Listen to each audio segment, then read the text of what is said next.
You're not paranoid. People do want something from you. Your kindness, your attention, your connections, your silence. The problem, most of us don't realize we're being used until it's too late. In this video, you'll learn how to flip the game and use their hunger against them. Strip the veneer of politeness from any exchange, and you'll find a ledger. The neighbor who waters your plants while you travel expects the favor returned, or at least the reputation of being helpful. Coworker who stays late to help on your project knows the boss is watching. The friend who listens to your troubles delights in the unspoken debt you now owe. Altruism, that sacred myth, is a currency whose value lies in what it silently purchases: access, gratitude, leverage. Observe a child before manners tame the instinct. Every gift invites a demand for another. Every gesture hides the question, what do I get? That impulse never disappears. It merely graduates, dresses in silk, and learns to smile as it negotiates. Society relies on this choreography of concealed desires. Weddings overflow with relatives who barely tolerate each other yet grin for photographs, because alliances, inheritances, and family prestige hang in the balance. Political rallies teem with volunteers chanting lofty ideals, but the subtext hums with personal ambitions. Jobs, appointments, influence, the thrill of proximity to power. Even charity galas, draped in moral grandeur, revolve around table placements, photo opportunities, and the subtle contest of who donates most ostentatiously. People trade generosity like merchants haggle over spices, each seeking the sweetest bargain for the lowest cost of conscience. The marketplace of self-interest extends beyond grand occasions into the mundane. A compliment is a bribe wrapped in velvet. A favor is a loan demanding interest in social capital. A confession shared over coffee is an insurance policy, compelling the listener to reciprocate with secrets of equal weight. Watch how quickly warmth cools when reciprocity falters. Messages go unanswered, invitations vanish, deals evaporate. The world punishes the debtor of unreturned value with exile from its inner circles. Understand this law, and you will never be surprised by betrayal. You will anticipate it as the logical recalibration of accounts. To maneuver within this economy, cultivate an accountant's precision. Catalog what each person around you desires: promotion, recognition, protection, amusement, absolution. And note the price they will pay to obtain it. Then position yourself as the indispensable broker of that desire. Offer praise to the insecure, guidance to the lost, glamour to the dull, and sanctuary to the fearful. Make your presence synonymous with access to their cravings. In their gratitude, they will sign invisible contracts, binding themselves to your service.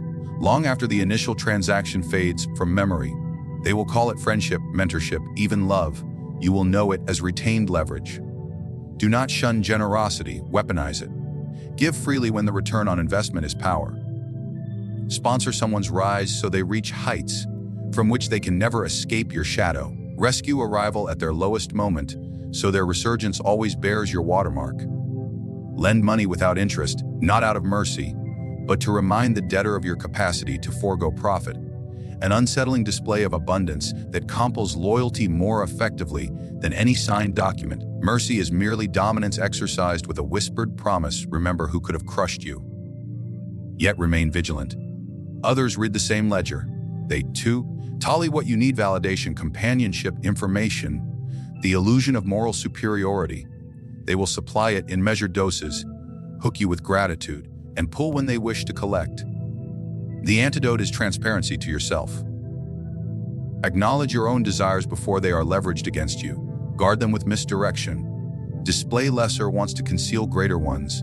Accept small favors to obscure the magnitude of what you truly seek. If they believe your price is cheap, they will never discover the treasure you protect. Every interaction is, therefore, a duel of appetites disguised as civility. The victor is not the loudest demander, but the subtle provider who sets the terms of exchange. Master the art of offering what costs you little yet buys you much.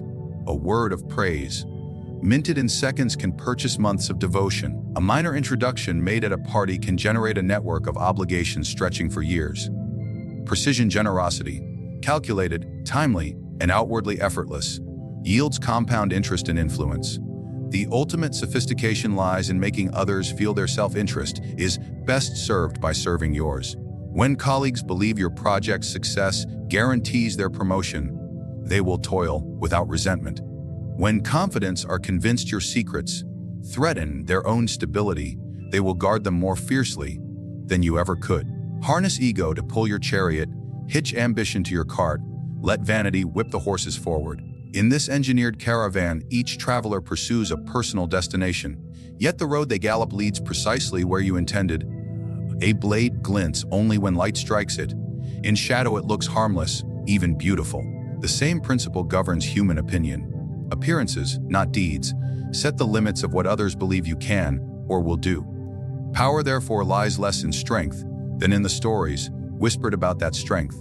A general who wins a battle is feared only until the rumor spreads that his victories were accidents. A merchant is trusted until one rival hints his ledgers are alchemy. Control the rumor, and you dictate whether the general inspires terror or mockery, whether the merchant receives investment or investigation. Perception is a weapon because it molds reality before reality has a chance to assert itself. To wield this weapon, first become a sculptor of your own image. Craft a mask that answers the cravings of your audience. If they want reassurance, wear serenity. If they crave leadership, don confidence like armor. If they hunger for a savior, display wounds that prove you have survived what now threatens them. The mask is not falsehood. It is strategic truth, selectively illuminated facets that bend the gaze away from your raw motives. Remember that vision is lazy. People accept the shape most convenient to their expectations and rarely press for depth as long as the surface remains consistent. Consistency, therefore, is the polish that keeps the mask gleaming. Yet image alone is brittle unless cemented by narrative. Supply stories that confirm the persona you project. Tell of the night you gave your last coin to a beggar. If you wish to be hailed as compassionate, describe how you outfoxed 3 seasoned investors. If you desire the mantle of shrewdness. Anecdotes are portable proofs. They travel faster than you do. Infiltrate rooms you have not entered, and defend your reputation against accusations you have not yet heard. Make the tales memorable. Simplicity ensures repetition, vivid detail ensures belief.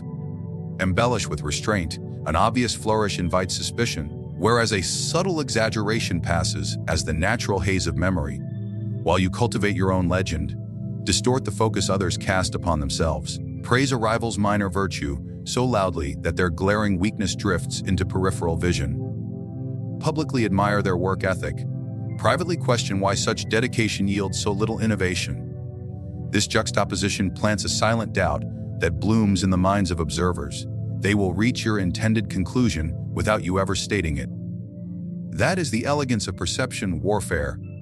Let the audience do the arithmetic of suspicion, and they will trust the sum more than any argument you provide. Masterful manipulation of perception also exploits timing. A revelation delivered at the crest of excitement magnifies triumph. The same fact unveiled amid scandal sinks unnoticed, buried beneath louder headlines. Release favorable news when the crowd hungers for distraction. Disclose your opponent's misstep when moral outrage prowls for prey. The world's attention is a tide.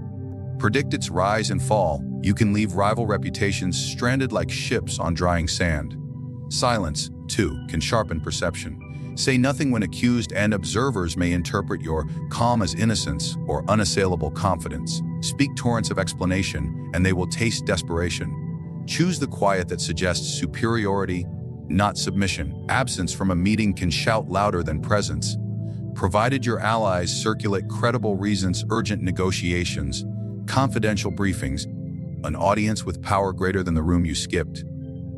People will elevate your status to justify your withdrawal, fearing they miss proximity to influence. Control extends further when you manipulate not merely what is seen, but who sees it. A rumor sound in the right ear blossoms across networks that would reject it if it came from you directly. Identify the envied, the trusted, the gossip-prone mavens within every circle. Feed each a tailored perception. To the envious, hint at advantages you enjoy. To the benevolent, confide struggles that beg sympathy. To the restless, whisper scandals ripe for broadcast. They will disseminate your message, cloaked in their own credibility, multiplying its impact. Beware, however, of rehearsed gestures that crack under scrutiny. Authenticity is the most convincing disguise. Achieve it by believing, for a moment, in the role you play. Actors call this the method inhabit the mask until the heartbeat of the character matches your own. The less you must consciously remember, the fewer slips will betray you. When you must feign humility, recall genuine failures. When you must radiate menace, conjure real angers. Emotional truth fused to strategic intent forges an alloy perception cannot pierce. Finally, remember that perception is reciprocal. While you paint impressions on others, they daub colors on you. Develop an eye for their brushstrokes. Notice when a compliment slants like a blade, when concern is weighed with calculation, when friendship feels staged for an audience. Counterpaint carefully. Sometimes you brighten their hues, echo their praise, validate their importance. To reflect light back onto your own mask, sometimes you darken them, highlight inconsistencies, emphasize absences, so their image dims beside your steady glow. Thus, the gallery of public opinion displays you as masterpiece, and them as study in imperfection. Every man walks with an invisible chain around his neck, and at the end of that chain is desire. Some chase admiration, others power. Some hunger for wealth, others for safety, intimacy, vengeance, or validation. These desires govern them more than logic, more than fear. If you can see the links of their chain, you can lead them anywhere you want, and they will thank you for it. The art is not in giving them what they want, but in appearing to offer it, just enough to hook them, just enough to keep them pulling. Desire clouds judgment. It reduces a person's world to a tunnel vision where only one thing matters, the object of their craving. This is where your advantage begins. If you can identify what someone cannot resist, then you already control them more than their friends, their family, their reason. Look past their words, past their self-image, and watch where their eyes linger, which names trigger a reaction, what questions they avoid. The strongest desires are usually the ones people try hardest to hide. No man boasts of his desperation. Once you've identified the hunger, you do not need to satisfy it. You need only suggest that you might. A glimpse, a taste, an illusion of access. These are the levers you use. If they desire influence, let them believe you have it. If they long for recognition, be the mirror that reflects their greatness. If they ache for inclusion, act as the gatekeeper to the circle they envy. Promise nothing. Hint at everything. Make yourself the path they must walk, the hand they must hold, the door they must knock upon to reach their goal. This is not manipulation by brute force. It is orchestration. You compose the emotional music they dance to, offer the first note, and let their mind compose the rest. They will invent the reward, exaggerate its nearness, and convince themselves that you are the means to it. They will seek your favor not because you demanded it, because they believe that pleasing you brings them closer to what they desire. The more they invest in that belief, the more loyal they become, not to you, to the fantasy you embody. That is far more powerful. The wise do not tempt with certainty. Certainty kills longing. What you offer must always remain slightly out of reach. This tension, the maybe, the almost, the if only, is the hook. It tightens the more they try to pull. Give them small victories, a returned call, a compliment, a nod of approval. These are breadcrumbs leading them deeper into your maze. Do not give too much at once. Overfeed a hunger and it dies. Starve it completely and it turns to rage. The trick is balance. Maintain the eishi and you maintain control. Leverage also demands customization. Not all desire is overt. The powerful man often craves what he cannot admit. Someone to trust, someone who does not need to be impressed. Play the one who sees past his mask. The insecure performer may crave stability more than applause. Be the calm center in their storm. A well-crafted role that caters to their hidden longing makes you indispensable. You are not merely useful. You become necessary. The more you leverage their desire, the more you learn about its depth. And this becomes your collateral. They will reveal secrets in pursuit of what you offer. They will abandon allies, violate principles, risk ruin. If what you dangle is precious enough, they will hand you everything of value in their life and ask for nothing in return but one more taste. This is the moment where your true power blooms, because now you don't just control their actions, you shape their identity. They define themselves through proximity to you. But desire is a volatile fuel. Burns bright, it consumes quickly, and when denied too long, it can turn against its source. Manage expectation with care. Occasionally disappoint so they do not feel they own you. Occasionally reward, so they do not give up hope. Most of all, be unpredictable. Predictability is death to fascination. Mystery makes you magnetic. Be the puzzle they cannot solve, the door that never opens the same way twice. They will return not for comfort, but for curiosity. What few understand is that even those who believe they are immune to desire, who speak of discipline, detachment, logic, are usually slaves to subtler cravings, control, superiority, moral clarity, legacy. These are no less binding than lust or greed. They are simply dressed in robes of virtue. To manipulate such individuals, mirror their ideals. Speak the language of righteousness while guiding them toward outcomes that serve your aims. Make them believe that serving your cause serves their principles. They will fight your battles as if they were their own, blind to the leash around their neck. And remember, people do not thank you for manipulating them. They thank you for giving them purpose, for awakening their dreams, for making them feel seen. That is the ultimate deception. They follow you because you gave them a reason to follow themselves. They obey not your will, but their own, and in doing so, become yours more completely than fear or command could ever achieve. The illusion of peace is the most seductive and dangerous trap in human affairs. When the waters are still, men convince themselves the storm will never return. When faces smile and voices soothe, the Narv believe they are safe. But beneath the calm, motives twist like serpents in tall grass, sharpening their fangs in silence. The truth is harsh. If you wait for betrayal before you act, you are already a victim. If you let others make the first move, your reaction is no longer power. It is submission dressed in urgency. To survive, to dominate, to last, you must strike first or be played into someone else's ending. To strike first is not always to attack, but it is always to act. It is to anticipate the betrayal before it manifests. It is to calculate the cost of waiting and recognize that hesitation is the currency of defeat. The most effective predator is not the strongest, but the one who chooses the moment of violence. The lion does not chase everything. It watches, waits, learns. And when it moves, there is no warning, no discussion, no mercy. Your rivals are no different. They are watching your rhythm, studying your tells, and smiling with their teeth hidden. The moment you appear weak, soft, or distracted, they will strike, not because they are evil, but because the opportunity was too perfect to resist. Understand this: most betrayals are not crimes of passion. They are not accidents of the moment, they are strategies. Someone calculated that removing you, undermining you, or discarding you was more beneficial than keeping you close. And in most cases, you made it easy. You ignored the signs. You trusted without leverage. You gave without insurance. You hoped that history or loyalty or sentiment would restrain ambition. But ambition is loyal to no one. It smiles until it feeds. Therefore, you must become colder in your assessment. Not paranoid, but surgical. Examine the players around you not for how they treat you now, but what they would do if power shifted. Look at their incentives, not their words. Would they rise if you fell? Would your absence open a door for them? Would your failure mean their success? If the answer is yes, then your guard must never lower. Their hand may not yet move. Their mind is already weighing the cost.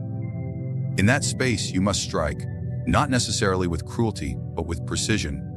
Cut off their access, isolate their influence, plant doubt about their loyalty, strip them of the position they covet, or feed them a smaller victory that blinds them to your greater move.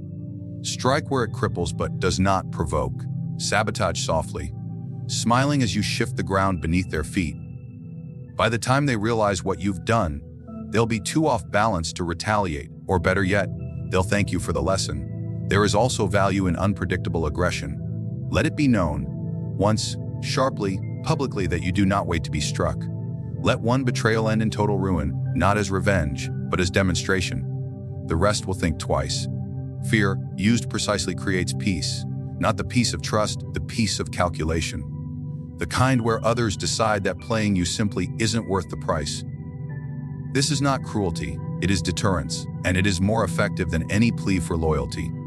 You must also understand that betrayal often comes from below, not from your enemies, but from your allies.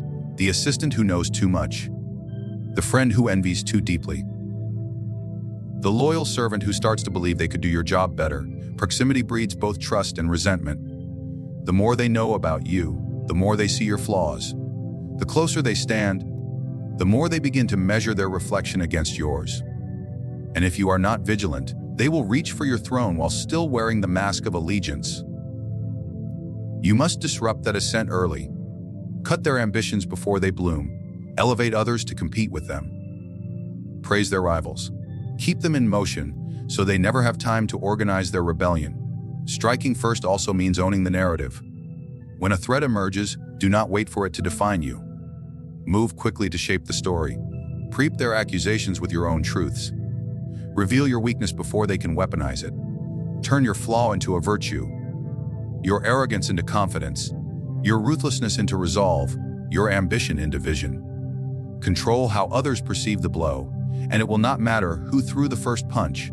The world remembers who speaks first, not who speaks last. But perhaps most critically, striking first is a mindset. It is the refusal to play defense in a game that rewards only the bold. It is the rejection of victimhood as a posture. It is the clarity to see that every peace is temporary, every alliance conditional, every loyalty circumstantial. Power belongs not to those who wait and pray, but to those who act while others hesitate. Those who understand that hesitation is not caution. It is surrender, slow and dignified, dressed in excuses and delay. Those who understand that in the end, if you are not the one pulling strings, you are hanging from them. The world is not governed by fairness, but by power, perception, and desire. Every smile hides calculation. Every favor carries weight. Everyone around you wants something. Your time, your attention, your influence, your fall. The knave believe they are loved for who they are. The wise know they are used for what they offer. This is not bitterness. It is clarity. And clarity is power. If you understand that self-interest moves every player, then you will stop expecting loyalty and start demanding leverage. If you master the art of perception, you will shape the battlefield before the first blow is ever struck. If you learn to exploit desire, you will make others walk willingly into the prison you designed. And if you strike first, strategically, silently, without mercy, you will never be the one left bleeding while others take what is yours. Play the game before it plays you. Manipulate before you're manipulated. The only real crime is letting others write your story. Take the pen, make them the footnotes.